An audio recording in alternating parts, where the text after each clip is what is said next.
ఇవాళ నేను సూటిగా బీఆర్ఎస్ను బీజేపీని ఇద్దరిని అడగదలుచుకున్నా.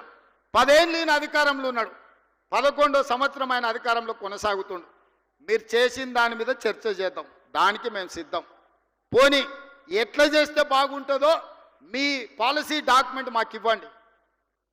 బీఆర్ఎస్ 10 ఏళ్ళ అనుభవం చంద్రశేఖరరావు గారికి ఉంది, మున్సిపల్ శాఖ ఐటీ శాఖ మంత్రిగా ఇండస్ట్రియల్ మినిస్టర్గా కేటీఆర్ గారికి ఉంది. తండ్రి కొడుకులు కలిసి ఒక ప్రణాళికను తయారు చేసి పాలసీ డాక్యుమెంట్ తెలంగాణ సమాజానికి చూపించండి. ఎస్, ఈ ప్రభుత్వం ఈ ప్రణాళికతో ముందుకు వెళ్ళాలి, ఈ విధంగా అభివృద్ధి చేస్తే దీనికి అయ్యే నిధుల ఖర్చు ఇంత, ఈ నగరం అభివృద్ధి ఈ రకంగా చెందుతుంది, దీనికి ప్రతిపక్షంగా మేము సూచన చేస్తున్నామని మీరు ఒక పాలసీ డాక్యుమెంట్ తీసుకొని రండి. సహేతుకమైందైతే తెలంగాణ సమాజానికి హైదరాబాద్ నగరాన్ని అభివృద్ధి చేయడానికి ఉపయోగపడితే 100% మా ప్రభుత్వం ఆమోదిస్తుంది.